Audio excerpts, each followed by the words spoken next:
एक सेकंड में recording on कर लूँ फिर जो है वो। हाँ।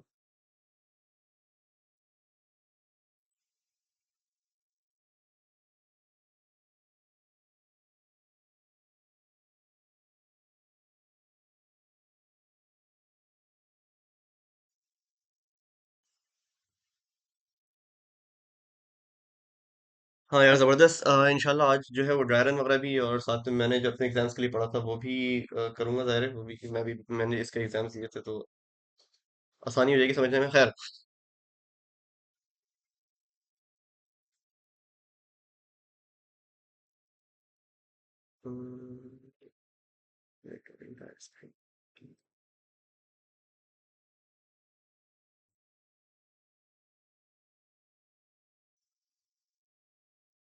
ओके, ये चीज़ सबको नजर आ रही होगी, ठीक है। चलिए हाँ।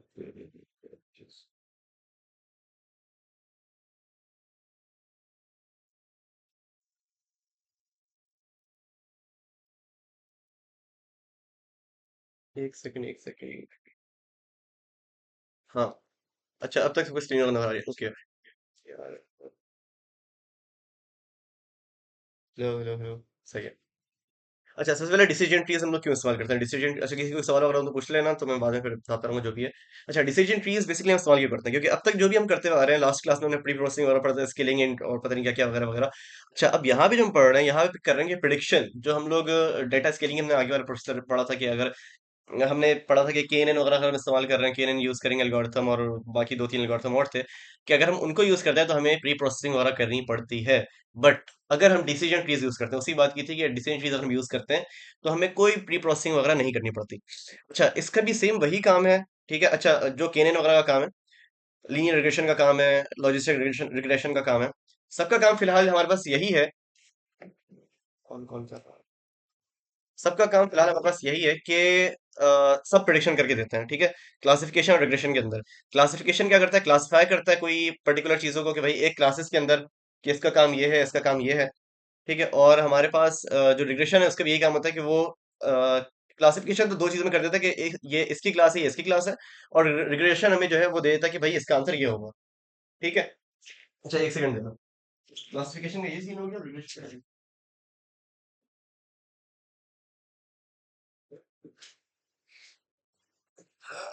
सॉरी। अच्छा, अब यहाँ पे ये चीज होगा कि हमारे पास यूजेस क्या होते हैं क्लासिफिकेशन डिसीजन ट्रीज के। एक ये है कि क्लासिफाई इनटू कैटेगरीज, स्पैम है या नहीं है, या फिर प्रिडिक्ट करता है कंटिन्यूअस वैल्यूज को, कि हमारे पास कंटिन्यूअस वैल्यूज जो भी होती हैं, जैसे कि हाउस प्राइसेस होगा, या फिर आप ये समझो कि लैपटॉप खरीदने जा रहे हो, लैपटॉप के आपने स्पेसिफिकेशन लिख दी कि यार मुझे इस कंपनी का चाहिए, ये चाहिए, रैम ये होनी चाहिए, और एक्सेट्रा एक्सेट्रा बहुत सारी चीजें होती हैं। आप यहाँ पे सर्च करोगे जाके तो आपके पास अलग अलग कंपनीज की आएंगी, अलग अलग चीजें आएंगी। पर यहाँ पे जब आपके पास डाटा होगा अच्छा खासा, तो आप क्या करोगे? आप सिर्फ चीजें लिख दोगे, यार मुझे ये चीजें चाहिए। तो डेटा सेट के हिसाब से हमारे पास अब तक का क्या आंसर आना चाहिए, मतलब कि उस डेटा के हिसाब से प्रिडिक्शन क्या कहती है, ठीक है। अच्छा, अब पहले हम लोग पढ़ लेते हैं कि इसके बेनिफिट्स क्या हैं, उसके बाद पढ़ लेंगे कि हम इसको इस्तेमाल कैसे करते हैं। अच्छा, ये जो है ना, इसको आप एक्सेस कर लेना, मैंने ग्रुप पे शेयर कर दिया लेक्चर के नाम से। उधर आपको ड्राई रन भी मिल जाएगा इसका, विजुअलाइजेशन के साथ करोगे तो और मजा आएगा पढ़ने में। और इसके फिर देख लेते हैं बेनिफिट्स क्या है। बेनिफिट्स ये है कि हमारे पास बहुत आसान तरीके से हम कर सकते हैं। मतलब इसका जब छोटा आपके पास अगर बहुत छोटा भी डाटा होता है ना, जैसे कि डीप लर्निंग के अंदर अगर आप जाते हो, तो आपके पास डाटा बड़ा होना जरूरी है, मतलब ज्यादा बड़ा ना हो, ना ज्यादा छोटा हो, नॉर्मल डाटा होना चाहिए। पर ये आपको छोटे डाटा में भी काम कर देता है, ज्यादा बड़े डाटा में थोड़ा मसले करता है ये, क्योंकि उसके अंदर हमें बहुत सारी चीजों को प्रून करना पड़ता है, मतलब हटाना पड़ता है, एक तरीके से कट करना पड़ता है या रिमूव कर देना पड़ता है। सही है। दूसरा ये, प्री प्रोसेसिंग की इसको जरूरत नहीं होती, जो हम प्री प्री प्रोसेसिंग पढ़ रहे थे लास्ट वाली क्लास में, तो इसमें प्री प्रोसेसिंग की जरूरत नहीं होती। क्यों? क्योंकि ये सॉरी, ये जो है वो क्या कहते हैं अपना, क्योंकि कैटेगरी को भी कर देता है सॉल्व, और जो है हमारे पास उसको भी, न्यूमेरिक को भी कर देता है सॉल्व। उसके अलावा फ्लेक्सिबल डेटा सेट्स है, न्यूमेरिक और कैटेगरी दोनों। डीप लर्निंग की तरह ज्यादा डेटा रिकॉर्ड की जरूरत नहीं होती है, और नॉन पैरामेट्रिक होता है। खैर, ये सब चीजें हो गई। तो यही चीज अगर मैं आपको पहले, अब इस पे क्लिक करोगे तो आपके पास ये वेबसाइट खुल जाएगी, एक तरीके से छोटी सी, मैंने इसकी लिंक डाली हुई है इस यूआरएल पे। ओ एक्स आर मतलब 0x, मैं ब्लॉकचेन पे इंटरेस्टेड हूँ थोड़ा, तो इसलिए ये 0x से एड्रेस लिखते हैं वो, और बाकी आर से मेरा नाम रहमान, और decision TS dot net dot app. खैर, अब ये हो गया हमारे छोटे बहुत बेनिफिट्स लिखे हुए हैं, कॉमन यूज केसेस मेडिकल में इस्तेमाल हो जाता है, अप्रूवल क्रेडिट अप्रूवल में इस्तेमाल हो जाता है, और फीचर सिलेक्शन में इस्तेमाल हो जाता है। अब पढ़ते हैं कि इसका काम कैसे होता है, क्योंकि मैंने शुरू वाली क्लास में को क्या बताया था, जो भी जिसके सवाल तुम पूछते रहना। पहली वाली क्लास में आपको मैंने क्या बताया था कि एमएल जो हम पढ़ेंगे, एमएल के अंदर हमारे पास बेसिक काम जो होगा वो ये होगा कि हम कौन सी चीज को, कौन से एल्गोरिथम को लगाना कब है। ठीक है। ऐसा नहीं है कि भाई हम लोग कोड का काम कर रहे हैं, सारी कोडिंग याद कर रहे हैं, तो कोड तो भाई जीपीटी भी लिख के दे देगा। आपको पता होना चाहिए कि कौन सी चीज कब लगेगी, कौन सा एल्गोरिथम कब लगेगा। तो आपको बस ये समझना है इसके अंदर, और काम किस तरह करेगा वो समझना है। ठीक है। तो हमारे पास हमारा हम यही काम करेंगे। रिग्रेशन और क्लासिफिकेशन में काम आता है, नॉर्मल डाटा सेट हो तो काम होता है, और इंट्रोपी और इन्फॉर्मेशन गेनिंग के साथ किस तरह इस्तेमाल करते हैं। सपोज हमारे पास ये है एक डाटा सेट। अच्छा, बात गौर से समझना, अब इंपॉर्टेंट टॉपिक स्टार्ट हो गया एक तरीके से। वो ये है कि एक है हमारे पास छोटा सा डाटा सेट, जो है टेनिस प्लेइंग डाटा सेट है, जो हमारे पास आउटलुक, ह्यूमिडिटी, विंड और प्ले टेनिस। इसका मतलब क्या है, हमारे पास ये है टारगेट। ठीक है। हमें फाइंड करना है कि आउटलुक क्या होगा, ह्यूमिडिटी क्या होगी, विंड क्या होगा। तो हम, तो इसके हिसाब से मैं टेनिस खेलूंगा या नहीं खेलूंगा। ठीक है। ये मेरा अब तक का सारा रिकॉर्ड आ गया। अब आगे अगर मैं कोई भी चीज दूंगा इसको, मतलब आगे फ्यूचर में मैं इसको आउटलुक, ह्यूमिडिटी और विंड दूंगा। ठीक है। अब ये देने के बाद ये बताएगा मुझे, ये जो डाटा सेट है मेरा, वो ये बताएगा मुझे कि मैं टेनिस खेलूंगा या नहीं खेलूंगा। सही है। अच्छा, अब क्या सीन है, मैं इसको फाइंड करूंगा, इनिशियल इंट्रोपी फाइंड करूंगा मैं। सही है, इनिशियल इंट्रोपी फाइंड करूंगा। अब इनिशियल इंट्रोपी का फॉर्मूला ये होता है हमारे पास। सही है। Minus sum of P x into log to P x. सही। अब यहाँ पे ये होती है। अब ये जो इंट्रोपी होती है ना, वो इंट्रोपी फाइंड करेंगे ओवरऑल प्ले टेनिस से, कि हमारे पास नो कितने और यस कितने। यस कितने हुए, नो कितने हुए, एक दो तीन चार पाँच, पाँच यस है और पाँच ये, पाँच छः सात आठ नौ, नौ, सॉरी, पाँच नो हुए और नौ यस हुए। तो इसके इसी के हिसाब से मैंने फाइंड किया कि भाई हमारे पास नौ जो है वो यस है और पाँच नो है। ठीक है। दोनों की प्रोबेबिलिटी निकाल ली कि भाई 14 में से 9 की प्रोबेबिलिटी ये आ रही है। सही है। 14 में से 5 उसकी प्रोबेबिलिटी ये आ रही है। This probability multiply by log of this probability, मतलब वही सेम प्रोबेबिलिटी।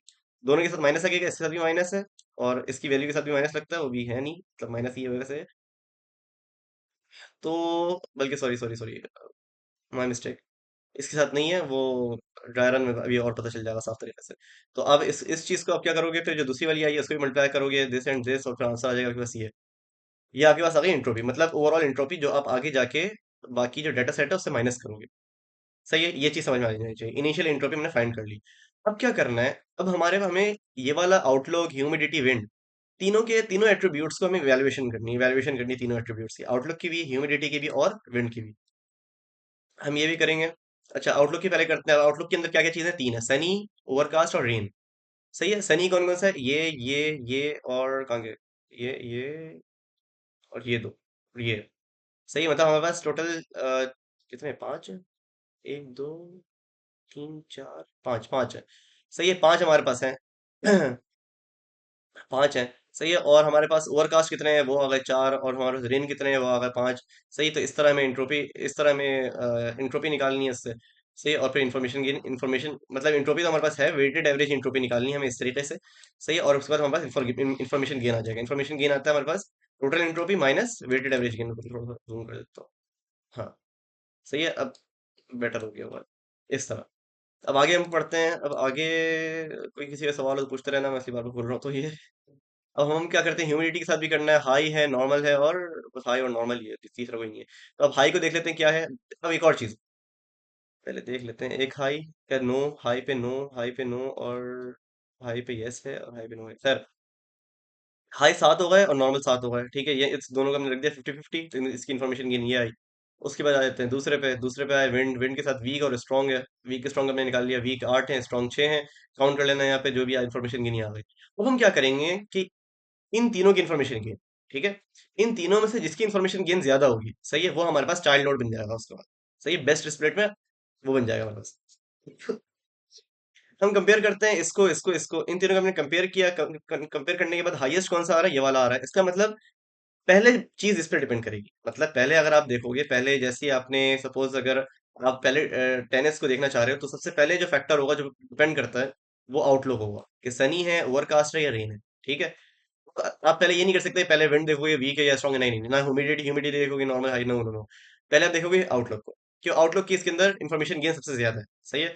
सबसे ज्यादा इंफॉर्मेशन अपनी अपनी मतलब एक पावर से ज्यादा होल्ड करता है अपने अंदर। बाकी सब छोड़ के चले गए क्या? कितने लोग पढ़ रहे हैं? 11 बंदे तो दिख रहे हैं यहाँ पे। 3 4 5 6 7 8, वही 8 लोग पढ़ रहे हैं, बाकी मैं ही हूँ। चलो खैर।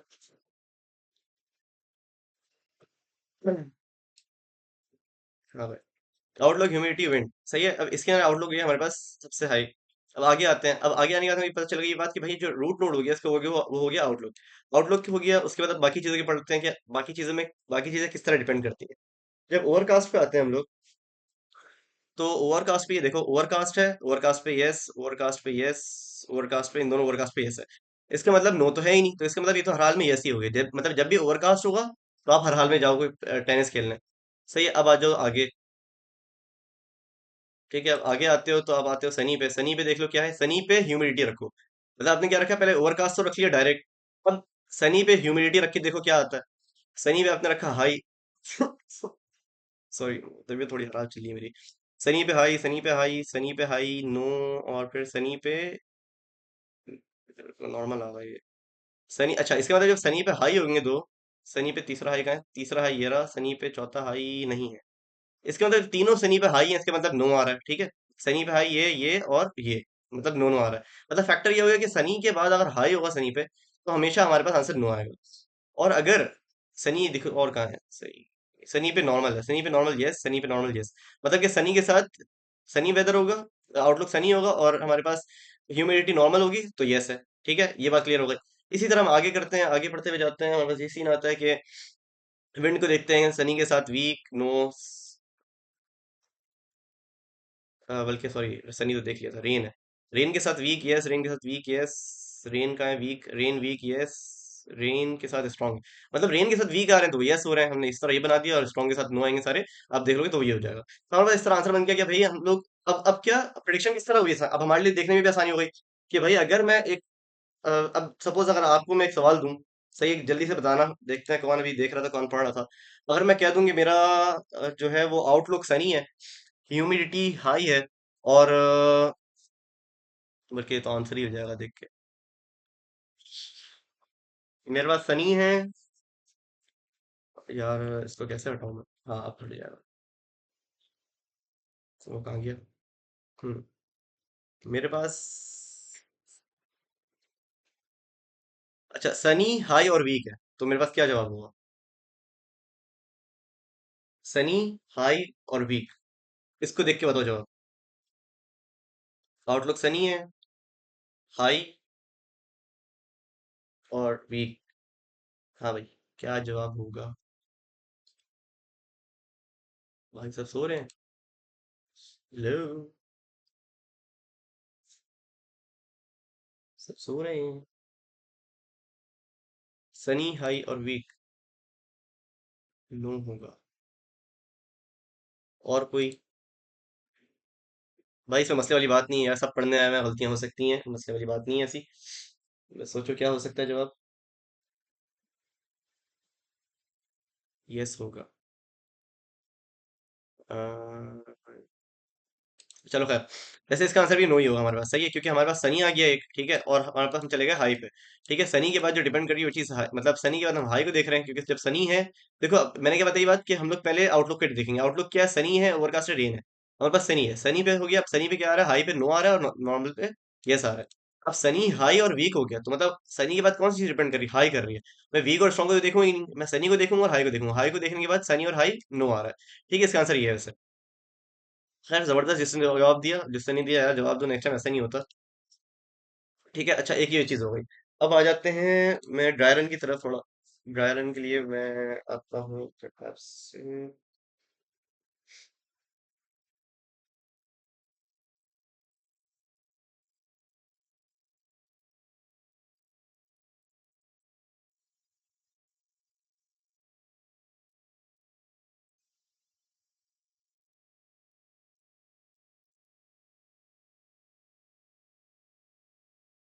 ये स्क्रीन शेयर हो रही है सबको?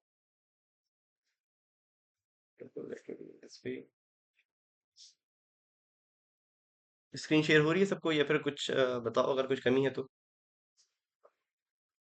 क्लियर है सब कुछ या कुछ मसला हो रहा है?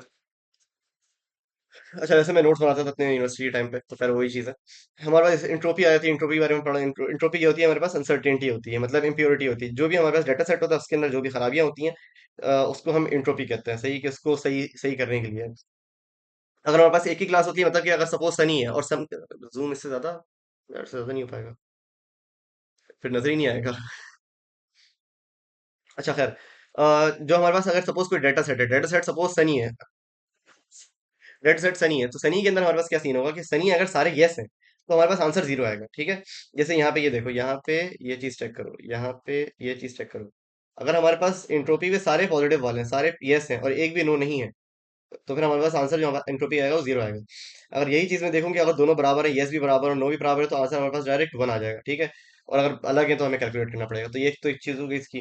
अच्छा, बेसिकली ये सारे थ्योरी हमें ज्यादा पढ़नी पड़ रही है इस वजह से, क्योंकि थ्योरी ज्यादा काम आती है रेदर देन कोडिंग। कोडिंग तो जीपीटी भी कर लेगा। खैर, उसके बाद इन्फॉर्मेशन गेन क्या होता है? Reduction entropy. इंट्रोपी के अंदर कितनी रिडक्शन हो सकती है पॉसिबल, जब भी हम इंट्रोपी के अंदर माइनस करते हैं जो भी वैल्यू आती है उसकी।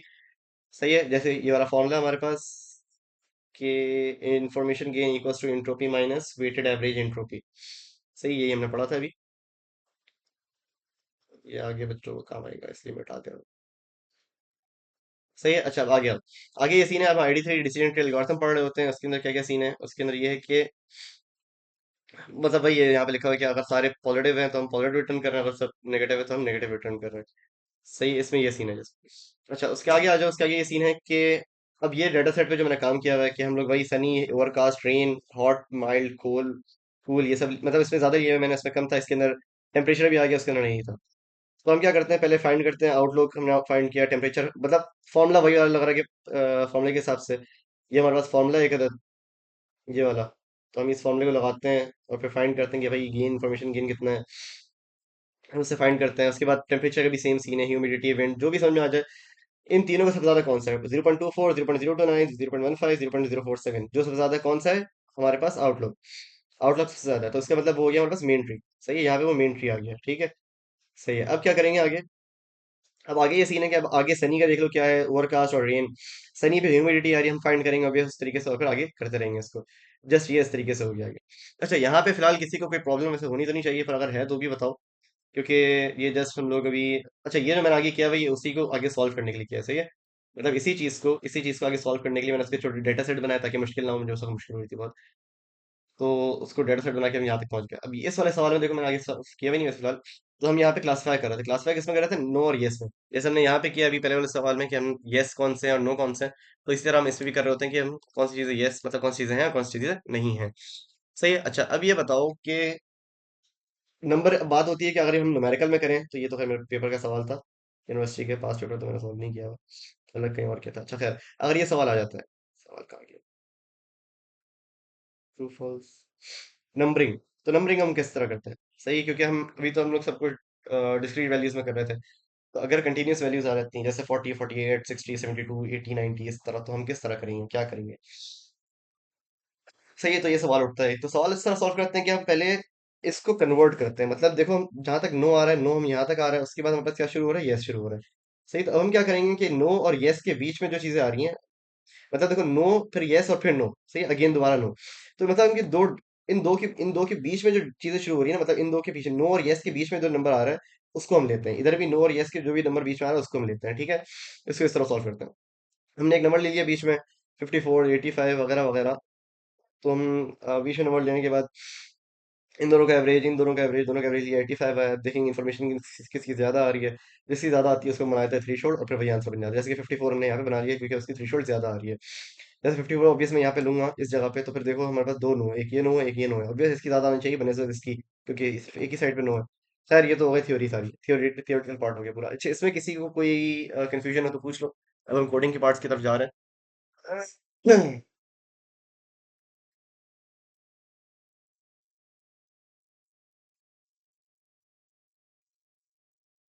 जब तक किसी को कोई कंफ्यूजन, तो यस बोल दे।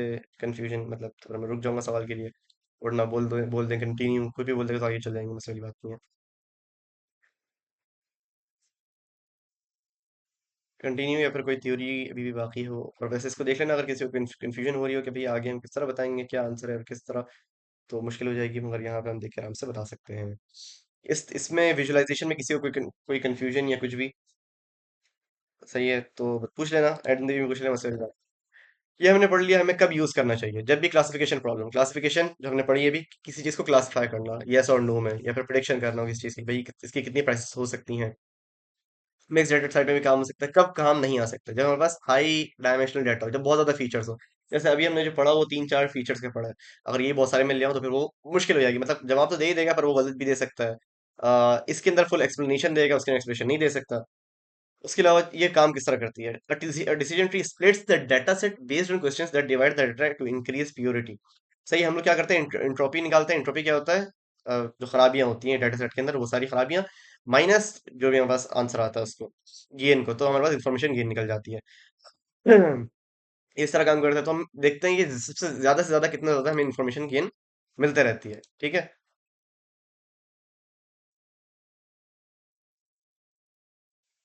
Missing data, yes yes yes है। तो अगर मिसिंग डाटा नहीं होगा तो मुश्किल हो जाएगी ना। मिसिंग डाटा पे वर्क कर सकता है, अगर मिसिंग डाटा नहीं होगा तो वो एवरेज ले लेगा उसका। सही, मतलब मीन लगा दो उसमें। मिसिंग डाटा नहीं होगा तो वो फिर एरर कहीं ना कहीं दे ही देगा। क्या हो गया। हाँ। उसके बाद मैथमेटिकल प्रोसेस ये है उनके लिए जो एग्जाम्स की तैयारी कर रहे हैं, इंट्रोपी फाइंड इस तरह करते हैं, फिर इंफॉर्मेशन गेन इस तरह, फीचर्स फाइंड कर लेते हैं इस तरह, फिर प्योर नोट्स। अच्छा, आगे हम स्टॉपिंग क्राइटेरिया, प्रूनिंग जिसको कहते हैं, उसको दो तरीके होते हैं उसके वैसे फाइंड करने के। सही है, एक होता है प्री प्रूनिंग, एक होता है पोस्ट प्रूनिंग। दो तरीके ये होते हैं। अच्छा, प्रूनिंग क्यों करते हैं, देखो हमने अभी जो पढ़ा ना वो बहुत सिर्फ 4 डेटा सेट या 3 फीचर से पढ़ा है, आउटलुक, ह्यूमिडिटी, इवेंट। ये ज्यादा नहीं है, ये बहुत कम है। जो होते हैं 10-10, 12-12, 22-22, वो सब, तो उसके अंदर मसला ये होता है कि हम कितने ज्यादा ट्रीज के नीचे जाएंगे, तो उस पर हमारे पास टाइम बढ़ जाएगा, सही है। हमारे पास ट्रेनिंग टाइम बढ़ जाएगा बहुत ज्यादा, तो हम वो नहीं कर सकते, ठीक है। इतना ज्यादा ट्रेनिंग टाइम नहीं बढ़ा सकते। तो प्री प्रूनिंग के अंदर ये होता है कि हम लोग जल्दी रुक जाते हैं, ठीक है। तो हम लोग मैक्स डेप्थ तक नहीं जाते, सही है, मैक्स डेप्थ तक नहीं जाते, हम लोग मिनिमम सैंपल्स का इस्तेमाल करते हैं, और वो प्री प्रूनिंग हो जाती है हमारे पास। अब पोस्ट प्रूनिंग में क्या होता है, आप पूरा डेटा सेट बनाते हो, सारे ट्रीज जितने बन सकते हैं, 22 की 22 ब्रांचेस, मतलब उसके अलग ट्रीज के ट्रीज, क्योंकि एक के अंदर 3 होंगे, जैसे कि ये एक है, एक के अंदर 3 है, 1 2 3। अब इसके 3 निकले, 1 2 3, फिर इसके 3 निकलेंगे, 1 2 3 3 3, और फिर 22 तक ले जाओ, तो 22 मल्टीप्लाई आप पता नहीं पावर ले लो 22 की 3, तो पता चल जाएगा फिर जवाब क्या आएगा। ये 3 और 22 अल्लाह आलम क्या होता है, पता नहीं, भूल गया मैं। खैर, तो एक ये हो जाती है जिसके अंदर बहुत ज़्यादा टाइम लेगा ये, और फिर बाद में मुश्किल हो जाएगी आपके लिए, तो बेटर यही कि आप प्री प्रूनिंग लो और काम आसान हो जाएगा आपका। हमारे पास की कॉन्सेप्ट्स क्या है उसके अंदर, रूट नोट क्या होता है, जो सबसे पहले आंसर आता है, जो आउटलुक आ गया हमारे पास सबसे पहला वो। उसके बाद आ जाता है इंटरनल नोट्स, जो हमारे पास डिसीजन पॉइंट्स होते हैं बाद वाले, कि भाई इसका इसका इसका इसके क्या जवाब होंगे, उसको डिसीजन पॉइंट इंटरनल नोट्स कहते हैं। लीव्स होगा जो लास्ट में एट द एंड बनते हैं। जीनी इंडेक्स, सही है, ये क्या होता है, इम्प्योरिटी फाइंड करने के लिए। मतलब कि आप जो इंट्रोपी माइनस कर रहे होते हो ना, क्या कहते हैं, इंट्रोपी माइनस जो भी गेन निकलता है, तो वो यही हो जाता है। इंट्रोपी होता है based on information theory. Entropy हमने किसको कहा, कि जो हमारे पास खराबियां निकलती हैं उसको इंट्रोपी, और प्रूनिंग वही कहा जो, जैसे कि ये जो डाटा सेट बन जाते हैं 3 3 3 के, और फिर एक्सेट्रा एक्सेट्रा, उसको कम करने के लिए आप प्रूनिंग का इस्तेमाल करते हो। वैसे थ्योरी में तो बस यही है, इससे ज्यादा कुछ नहीं है थ्योरी में, और क्या है, और कुछ खास इसमें नहीं है। मैंने इसी कम रखा था कि मुझे उसका होमवर्क देना था बेसिकली, और इसका जो कोड है ना, मेरे पास अभी फिलहाल आज वाला कोड नहीं है कि मैं आपको रन करके दिखा सकूं, मगर बस इसका सिर्फ यही है, इतना सा कोड है, सही है वो। ये है कि कोड में आप, हमारे पास ये 3 लाइब्रेरीज होती हैं, आपको लेना पड़ेगा, मैटप्लॉट पड़ी हुई है सबने, साइकिट लर्न की 2 चीजें ले ली हैं। अच्छा, ये लोड, ये तो खैर इसको हटा दो। आई थिंक इसको शायद मैंने रन किया नहीं है, पर इसको कर सकते हैं, लोड एरेस को कर सकते हैं, रुको, फिर भी हमारे पास ये तो डाटा सेट हो गया, इसको तो इसका तो सबको इल्म हो जाना चाहिए। ओके, इसके बाद अब क्या कर रहे हैं हम लोग, यहाँ पे डाटा सेट को स्प्लिट कर रहे हैं, X train, X test, Y train, Y test, ठीक है, ताकि हम अच्छी तरीके से उसको चला सके। उसके बाद डिसीजन ट्री क्लासिफायर, ये हमारे पास एक एल्गोरिथम हो गया जो हमने sklearn डॉट ट्री से लिया है। इम्पोर्ट दिस, और फिर प्लॉट ट्री को दिखाने के लिए, विजुअलाइजेशन के लिए प्लॉट ट्री किया है, सही है, एंड सो ऑन। वैसे देख भी लेते हैं, शायद मैं इसको कर सकूं कुछ, जल्दी जल्दी में इसको मैं वो करना भूल गया, चलाना ही भूल गया। उसके, अच्छा, उसके अलावा किसी का कोई सवाल हो यहाँ पे तो पूछ लो प्लीज, ताकि आसानी हो जाए।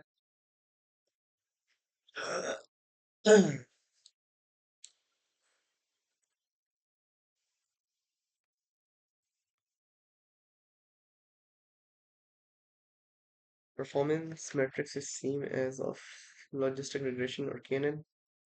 नहीं, इसके ना परफॉर्मेंस मैट्रिक्स का नहीं इस्तेमाल होता। मतलब आप इस्तेमाल करोगे कैसे, मतलब इस्तेमाल आप करोगे कैसे, जैसे कि अगर हम एक्यूरेसी की बात करें तो एक्यूरेसी हम बना नहीं सकते ना इसमें, किस तरह बनाओगे आप एक्यूरेसी। चलो वो जो कोड है वो उसका जवाब ये रहा वैसे फिलहाल। कहा गया हाँ। इसका जवाब ऐसा मुझे भी सही नहीं पता, मैंने देखा नहीं, पर मेरे हिसाब से नहीं होना चाहिए, या हो सकता भी है, नो आइडिया। जबरान भाई, आपको इस सवाल के जवाब मात्र नहीं दे पाऊंगा। मुझे भी लर्निंग की थोड़ी बहुत जरूरत है इसकी। सर्वर एंट्रोपी विजुअलाइजेशन कैसे बनाई आपने, जुपिटर और पाइचार्म हम कैसे बना सकते हैं, सेम फॉर अदर डाटा। यार ये सीक्रेट अभी नहीं, बाद में कहीं पूछना। खैर, ये जो डाटा सेट था जिसमें हमने लोड डाटा किया, ये लोड एरस का एक हमने डाटा सेट उठा लिया यहाँ से।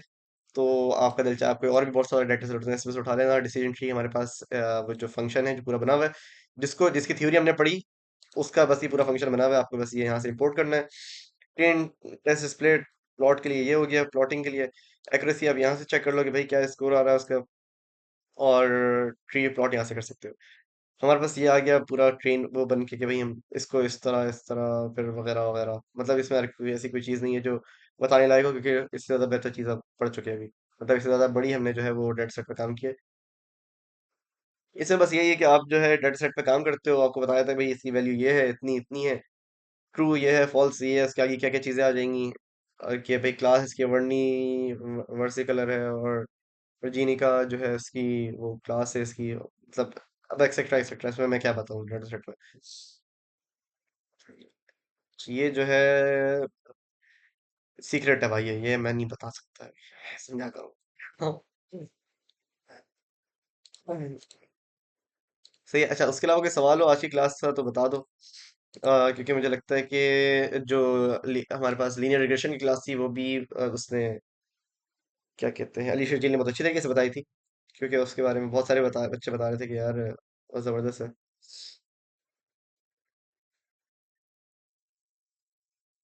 On a data to dollar, on data to dollar, but now I need to find which relationship effect on answer। आपके पास पहले है क्या क्या चीज़ें, मतलब कि आपके पास डाटा सेट्स के अंदर क्या क्या चीज़ें हैं, तो आप उस पे ये एल्गोरिथम लगा सकते हो डायरेक्ट, और फिर आपके पास पूरा आंसर आ जाएगा। इस तरह भी आ सकता है, आपको जस्ट ट्रेन ये दो चीज़ें लगानी है इस पे वो करने के लिए, ट्रेन करने के लिए। ये तीन चीज़ समझ लो बस, ये दो और ये तीन, ये चीज़ समझ लो और फिर आपका आंसर आ जाएगा। एक्यूरेसी इसकी ये रही। आई थिंक एक्यूरेसी इस पे काम करती है इसी तरह से, जिस तरह लीनियर रिग्रेशन और लॉजिस्टिक रिग्रेशन में काम करती है। Yes, I think it is. Yes, it does underfit, overfit भी होती होगी। Yes yes, it does underfit.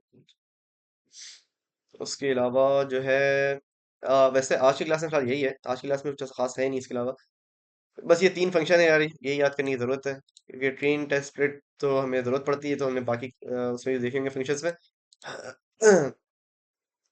और डिसीजन ट्री क्लासिफायर ये एक नया फंक्शन है, बस नया फंक्शन। यार मैं आपको इसमें क्या बताऊं, हकीकत यही है कि हमारे पास जितने भी डेटा सेट वगैरह होते हैं, जो भी चीज़ें होती हैं, सबको लर्निंग का काम होता है, सबके सब पे हमारा थ्योरी का काम होता है, rather than doing just coding. तो कोड तो मैं जीपीटी से भी लिखवा दूं, बोल दूं यार इस डेटा सेट पे तुम ये वाला कोड लगा दूं, वो तो लगा के दे देगा। फिर उससे जब बाद में तुम जब क्लैरिफाई कराओगे यार, तो तुम उसको बोलोगे यार तुम्हें नहीं लगता कि इससे बेहतर ये वाला कोड होगा, इससे बेहतर ये वाला एल्गोरिथम होगा, तो वो बोलेगा हाँ हाँ हाँ तुम सही कह रहे हो, ये वो etcetera etcetera. So better you understand the theory of the code rather than just doing the coding part, or to just show the teachers, the lecturers, the instructors that you have written the code. So it is necessary for you to understand what is the theory part of the algorithm. तो अगर मैं बताऊं कि आप इस तरह चीज समझ सकते हैं, तो आपको ये बात समझ में आ जाएगी यार, अगर इस तरह का कभी कोड आप इस तरह का कभी डाटा सेट आपको मिलता है, तो आप किस तरह प्रिडिक्ट कर सकते हो। सही है, अभी आजकल जैसे कि अब यही बात समझ लो कि आपने लिंक्डइन वगैरह पे देखा होगा कि बहुत सारे लोग डालते हैं यार laptop prediction, laptop price prediction project. भाई साहब तुमने कौन सा बड़ा कारनामा अंजाम दिया, तुमने जस्ट एल्गोरिथम तो लगाया ये 3 लाइन का। सही है, इसमें तुम क्या बड़ी बात कह रहे हो। खैर एटलीस्ट उसने लगाया, इसकी ये बड़ी बात इसलिए कहते हैं, बाकी लोग भी नहीं लगाते। तो बेसिक असल काम वो है जो आप, कि आप कोड को समझो, आप समझो कि काम किस तरह होता है। तो बस यही तरीका है। अच्छा, इसके अलावा फिलहाल किसी का कोई सवाल वगैरह हो तो पूछ लो, हमारी नेक्स्ट क्लास इंशाल्लाह इंशाल्लाह अल्लाह के फजल करम से मंडे को होनी चाहिए वैसे तो। मैं वैसे बता दूंगा फिर भी कि मंडे को है या नहीं। तो मंडे को एक क्लास और ट्यूसडे को होपफुली एक क्लास। अगर मंडे को होगी तो ट्यूसडे को ऑफ होगा, अगर मंडे को नहीं होगी तो ट्यूसडे को होगी ऑब्वियसली। और वो लॉजिस्टिक रिग्रेशन बचा हुआ है शायद। सही है, तो फिलहाल अभी तक कोई सवाल किसी को तो पूछ लो फिर, वरना फिर मुझे इजाजत दो। आज के एल्गोरिथम कुछ खास था नहीं, बस यही था सब कुछ।